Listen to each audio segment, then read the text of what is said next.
Okay student, next video में हम start करते हैं लाइफ स्पैन। कौन से ऑर्गेनिज्म में कितनी लाइफ स्पैन होती है वो आज हम पढ़ेंगे। जो टेबल दिया हुआ है ना एनसीईआरटी में, वो आज हम यहाँ पे देखेंगे। तो कौन से ऑर्गेनिज्म में कितनी लाइफ स्पैन होती है वो हम देखेंगे।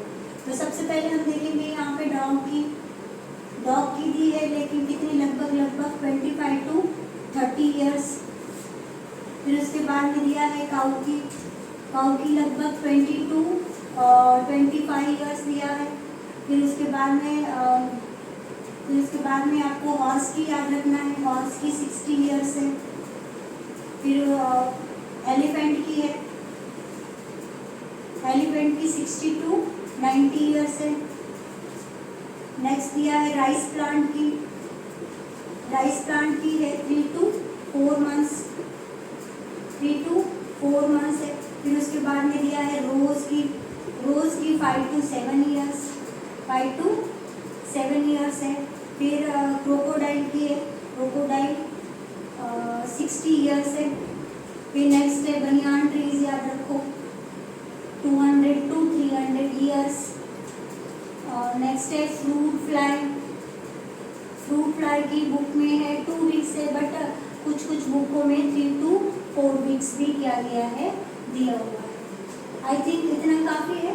अब देख लेना, कोई बचा है तो मुझे बता देना कि मैम आपने इसकी लाइफ स्पैन नहीं लिखी हुई है, ठीक है। डॉग, हालांकि डॉग है ना 25 से 30 ईयर्स इतना साल नहीं जीता है, उससे पहले वो क्या हो जाती है, उसकी डेथ हो जाती है। तो दिया हुआ है इसलिए हमको ये थोड़ा पढ़ेंगे। तो डॉग, काऊ, हॉर्स, एलिफेंट, राइस, रोज, क्रोकोडाइल, बनियान ट्रीज और फ्रूट फ्लाई, ये याद रखना है आपको। इन सबकी लाइफ स्पैन क्या है, और लाइफ स्पैन किसके ऊपर डिपेंड है और किसके ऊपर डिपेंड नहीं है, ऑलरेडी मैंने आपको ये सारी चीज़ें समझाई है। अब नेक्स्ट हम मूव करते हैं यहाँ पे डेथ की तरफ। इसमें मूव करेंगे यहाँ पे डेथ की तरफ, ठीक है। नेक्स्ट मूव ऑन करेंगे डेथ, ठीक है। डेथ क्या होती है? Death is a necessary. जितने भी लिविंग ऑर्गेनिज्म इस दुनिया में आए या फिर इस अर्थ पे आए हुए, कभी ना कभी उसकी क्या होने वाली है, डेथ होने वाली है। तो death is a necessary, it is a necessary. या फिर को ये क्या है, सर्टन। जो भी आया हुआ है उसकी डेथ हमेशा होगी। नेचुरल भी डेथ होती है। कैसी डेथ हो जाएगी? नेचुरल डेथ, ये हमने पहले लाइफ स्पैन में पढ़ लिया, ठीक है। बट एक एक्सेप्शन दिया हुआ है अपनी एनसीईआरटी में, एक्सेप्शन याद रखना, सिंगल सेल ऑर्गेनिज्म। कौन से ऑर्गेनिज्म दिए हुए? सिंगल सेल ऑर्गेनिज्म दिए हुए हैं, जिनकी कभी भी डेथ होती नहीं है, नेवर डाई, कभी भी वो मरते नहीं है, ऐसा एनसीईआरटी ने कहा है। इसीलिए उसको इमोर्टल कहा गया है। इमोर्टल क्यों कहा गया है उसको? इमोर्टल क्यों है? देखो, फेवरेबल कंडीशन में यूनिसेलुलर ऑर्गेनिज्म अगर उनको फेवरेबल कंडीशन प्रोवाइड कर दी, दे कीप ऑन डिवाइडिंग, है ना। तो हम यहाँ पे कैसे पॉइंट लिख सकते हैं? फेवरेबल कंडीशन अगर हमने इसको प्रोवाइड की, फेवरेबल कंडीशन अगर हमने किसको प्रोवाइड की? यूनिसेलुलर ऑर्गेनिज्म, ठीक है। यूनिसेलुलर ऑर्गेनिज्म को फेवरेबल कंडीशन अगर हमने प्रोवाइड की, दे कीप ऑन डिवाइडिंग। क्या करेंगे वो? They keep on dividing, continue वो क्या करते रहेंगे? डिवाइड करते रहेंगे। और वो डिवाइड भी कैसे करेंगे? बहुत फास्ट ग्रोथ हो जाती है उनकी, रैपिड ग्रोथ हो जाती है। सिंपल स्ट्रक्चर होता है ओनली सिंगल सेल ऑर्गेनिज्म से, ना, इसीलिए उसकी ग्रोथ कैसी हो जाती है? फास्ट हो जाती है। और कम से कम समय में अपनी स्पीसीज को वो क्या करेंगे? बढ़ाएंगे, बहुत ज़्यादा बढ़ाएंगे। अब यहाँ पे अगर एग्जाम्पल मैंने बता दिया यहाँ पे बैक्टीरिया, राइट, किसका बता दिया? बैक्टीरिया का एग्जाम्पल मान लो मैंने आपको यहाँ पे बता दिया, ये है एक बैक्टीरिया। उसने क्या कर दिया? डिवीजन किया, और डिवीजन करके अपना जेनेटिक मटेरियल 2 डॉटर सेल के अंदर क्या कर दिया? डाल दिया, हाँ, डॉटर सेल मतलब डिवाइड किया, अपना genetic material in 2 daughter cell के अंदर डाल दिया। ये तो आपको पता है ना, सेल डिवीजन कैसे होता है, माइटोसिस करके। देख लेना, पहले अपने साइटोप्लाज्म का साइज बढ़ाएगा, फिर अपने न्यूक्लियस को क्या करेगा? दो करेगा, अपने न्यूक्लियस का डिवीजन हो जाएगा, राइट। पहले न्यूक्लियस का डिवीजन होगा, फिर धीरे धीरे धीरे किसका डिवीजन करेगा, फिर साइटोप्लाज्म का डिवीजन करेगा। तो इस तरह से ये दो डॉटर सेल यहाँ पे क्या हो जाएंगे, अलग हो जाएंगे। मतलब ये तो मरा ही नहीं, ये कहाँ गया, ये तो गया ही नहीं कहाँ पे, ये अपना क्या कर दिया उसने। मान लो मैं एक सेल हूँ, अब मैंने क्या किया, मेरा साइज बढ़ गया, अब मैंने 2 सेल में उसको क्या कर दिया, कन्वर्ट कर दिया। तो मैं तो डेथ हुई नहीं ना, मैं तो डेथ हुई नहीं, लेकिन मेरा जेनेटिक मटेरियल किस सेल के अंदर गया, डॉटर सेल के अंदर। फिर ये डॉटर सेल के अंदर क्या हो जाएगा, आगे this is parent cell and ये वाले सेल कौन से आ जाएंगे, डॉटर सेल आ जाएंगे। और अगेन वो डिवाइड करते रहेंगे। इसीलिए एनसीईआरटी ने सिंगल सेल ऑर्गेनिजम्स को इमोर्टल कहा गया। अंडरस्टैंड ना।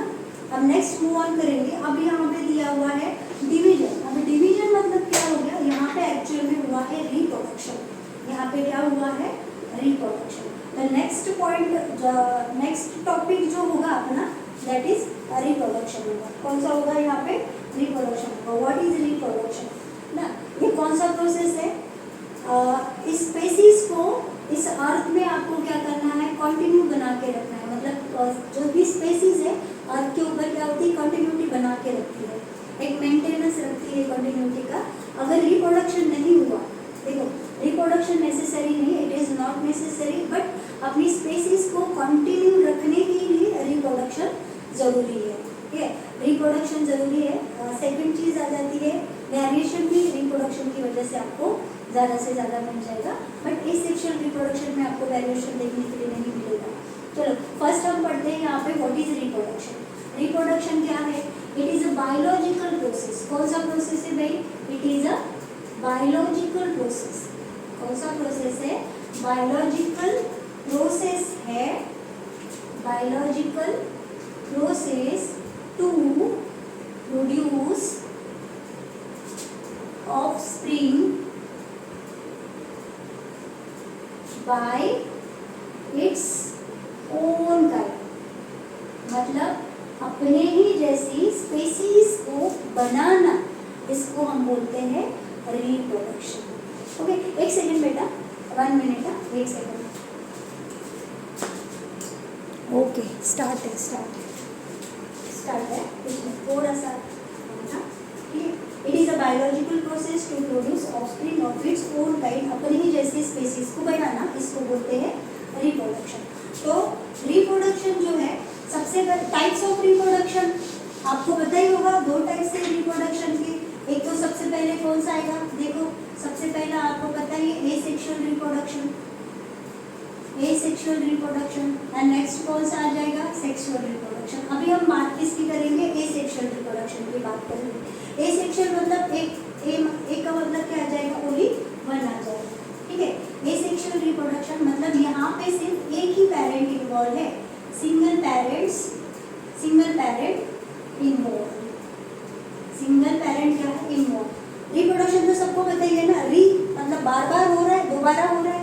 एंड व्हाट इज प्रोडक्शन, क्या हो रहा है, कोई चीज फॉर्मेशन हो रहा है, जो बार बार होती है और नई चीज क्या हो रही है, यहाँ पे फॉर्मेशन हो रहा है, उसको हम रिप्रोडक्शन बोल रहे हैं। ठीक है, तो उसके अंदर रिप्रोडक्शन में there are 2 types of reproduction, asexual reproduction and next कौन सा आ जाएगा, सेक्सुअल रिप्रोडक्शन। बट अभी जो टॉपिक हम पढ़ेंगे दैट इज एसेक्सुअल रिप्रोडक्शन। ठीक है, तो एसेक्सुअल रिप्रोडक्शन के सम फीचर्स देख लेना, सम फीचर्स हम पढ़ेंगे यहाँ पे, some features of asexual reproduction. सबसे पहला जो पॉइंट है याद रखना, सिंगल सेल सॉरी यहाँ पे क्या होगा, सिंगल पेरेंट इन्वॉल्व होगा, no fusion of gamete. Second point याद रखना, no fusion of gamete, no fusion of gamete. Gamete का कभी क्या होगा, सॉरी कभी भी फ्यूजन नहीं होगा, गैमेट का कभी भी फ्यूजन नहीं होगा, बट एक्सेप्शन में, ठीक है, वो अगेन एक्सेप्शन आ गया यहाँ पे, ये केमिस्ट्री है क्या ना, ठीक है, बायोलॉजी में, बायोलॉजी के अंदर इतना एक्सेप्शन नहीं होते जो ये केमिस्ट्री में ढेर सारे हैं। ठीक है, तो एक्सेप्शन में आपको पढ़ना है यहाँ पे हनी बी। हनी बी के अंदर पार्थिनोजेनेसिस होता है। कौन सा होता है, पार्थिनोजेनेसिस, जिसके अंदर गैमीट का फॉर्मेशन होगा, जेनेसिस,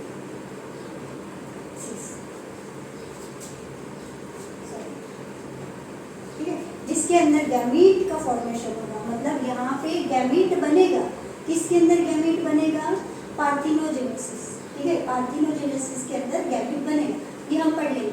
लेकिन उससे पहले पॉइंट हम थर्ड पॉइंट हम देखते हैं, ये जो एसेक्सुअल रिप्रोडक्शन है ये कैसा है भाई, लेस कॉम्प्लेक्स है। कॉम्प्लेक्सिटी बिल्कुल नहीं, सिंपल से है, एकदम सिंपल ऑर्गेनिज्म। अपना देखो ना मल्टी सेलुलर ऑर्गेनिज्म से कितना सारा अपने अंदर क्या है, यहाँ पे कॉम्प्लेक्स स्ट्रक्चर है, तो यहाँ पे कोई भी कॉम्प्लेक्स स्ट्रक्चर नहीं है। उसके बाद नो फर्टिलाइजेशन, फर्टिलाइजेशन भी नहीं हो रहा है, नो गैमेट फॉर्मेशन। एक्सेप्शन में मैंने बता दिया, एक्सेप्शन है पार्थिनोजेनेसिस, जिसके अंदर आपको याद रखना है हनी बी का एग्जांपल, जिसके अंदर गैमेट का फॉर्मेशन होगा। नहीं तो गैमेट इसके अंदर बनेगा, फ्यूजन नहीं होगा, फर्टिलाइजेशन नहीं होगा, no embryo development, no zygote formation. ये सारी चीज़ें यहाँ पे याद रखो। लेस कॉम्प्लेक्स है, उसके बाद लेस कॉम्प्लेक्स होने के कारण इसकी क्या हो जाएगी, रैपिड ग्रोथ हो जाएगी।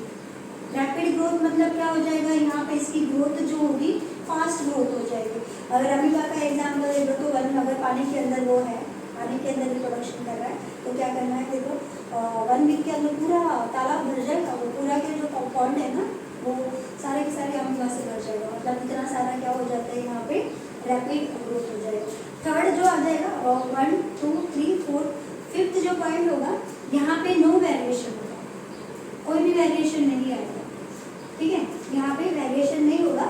वेरिएशन क्या होता है वो पहले देखिए, वेरिएशन मतलब चेंजेस आ रहा है। व्हाट इज वेरिएशन, पहले वेरिएशन समझा देती हूँ मैं आपको। यहाँ पे एक पेरेंट है, एक दूसरा पेरेंट है, इन दोनों के बीच में क्या किया, क्रॉस कर दिया, और क्रॉस करने के बाद इनके प्रोजिनी बने, इनके क्या बने, यहाँ पे प्रोजिनी बने, बच्चे बने इनके। क्रॉस का मतलब यहाँ पे रिप्रोडक्शन हो रहा है, क्रॉस का मतलब क्या हो रहा है, यहाँ पे रिप्रोडक्शन होकर इन्होंने अपनी प्रोजिनी तैयार कर दी है। तो अब ये प्रोजिनी तैयार कर दिया, अब ये पेरेंट सेल है, ये पेरेंट और उनके जो बच्चे जो प्रोजिनी है, इन दोनों के बीच में क्या अंतर है, या फिर ये जो दो ऑफस्प्रिंग से, ये वाले दो ऑफस्प्रिंग से, इन दोनों के बीच में क्या वेरिएशन है या फिर क्या चेंजेस है, उसको ही हम क्या बोलते हैं, यहाँ पे वेरिएशन। आई होप समझ में आया होगा। फिर भी एक बार बता देती हूँ, ये दो पेरेंट्स है, डिफरेंट पेरेंट्स है, इन दोनों के बीच में क्या हुआ, रिप्रोडक्ट, क्रॉस का मतलब रिप्रोडक्शन। रिप्रोडक्शन होने के बाद इनकी जो प्रोजिनी तैयार हुई है, इन दोनों के बीच में पेरेंट्स एंड ऑफस्प्रिंग, इन दोनों के बीच में क्या चेंजेस है, और ये जो ऑफस्प्रिंग्स है, ऑफस्प्रिंग और ऑफस्प्रिंग्स आपस में दोनों के बीच में क्या चेंजेस है, इसी को हम क्या बोलते हैं, वेरिएशन बोलते हैं। आई होप समझ में आया होगा। तो याद रखना, what is reproduction, biological process है to produce offspring of its own kinds, अपने ही जैसी स्पेसीज को बढ़ाना। There are 2 types of reproduction, asexual reproduction and sexual reproduction. Asexual reproduction में ओनली सिंगल पेरेंट्स इन्वॉल्व होगा, no fusion of gamete, no fertilisation होगा, less complex आ जाएगा, फास्ट ग्रोथ हो जाएगी, वेरिएशन यहाँ पे बिल्कुल भी नहीं होगा। बट यहाँ पे समटाइम्स गैमेट फॉर्मेशन होगा, समटाइम्स गैमेट फॉर्मेशन होगा, वो किसने बता दिया, हनीबी, जो कि पार्थिनोजेनेसिस पढ़ेगी। ओके, इतना समझ में आया आपको। नेक्स्ट पार्थिनोजेनेसिस तो हम लोग पढ़ेंगे, बट ये भी पढ़ना है हमको, ये जो रिप्रोडक्शन है, अभी अर्थ के ऊपर इतने सारे ऑर्गेनिजम्स है ना, बहुत सारे ऑर्गेनिजम्स है। अब वो क्या करेगा, वो डिसाइड करेगा कौन सा रिप्रोडक्शन करेगा। अब वो किसके ऊपर डिपेंड्स है, मतलब हम बोल सकते हैं modes of reproduction is depends on, कौन से फैक्टर के ऊपर डिपेंड आ जाएगा। ठीक है, ये याद रख लेना, modes of reproduction, modes of reproduction, ठीक है, इज डिपेंड्स ऑन, किसके ऊपर डिपेंड्स है, इज डिपेंड्स ऑन, कौन से फैक्टर के ऊपर डिपेंड है। सबसे पहले तो हैबिटाट के ऊपर डिपेंड है। हैबिटाट कौन से, वो कौन से हैबिटाट में रहता है, ये भी तो इम्पोर्टेंट है ना। पानी के अंदर रहता है, सपोज मान लो वाटर के अंदर रहता है, तो अलग हैबिटाट हो गया, उनका फिजियोलॉजिकल स्ट्रक्चर हो गया। फिजियोलॉजिकल स्ट्रक्चर मतलब बाहर से वो कैसा है, इंटरनल स्ट्रक्चर कैसा है, उसके ऊपर डिपेंड करता है कि वो कौन से टाइप का रिप्रोडक्शन करेगा, विच टाइप ऑफ रिप्रोडक्शन वो यहाँ पे क्या करेगा, सोचेगा, मतलब कौन सा रिप्रोडक्शन होगा, ये उसके ऊपर डिपेंड आ जाएगा। सबसे पहले हैबिटाट, फिजियोलॉजिकल स्ट्रक्चर के ऊपर डिपेंड है। अब एसेक्सुअल रिप्रोडक्शन है, तो उसके अंदर गैमेट किसके अंदर फॉर्मेशन होगा, वो हम लोग पढ़ेंगे, दैट इज पार्थिनोजेनेसिस।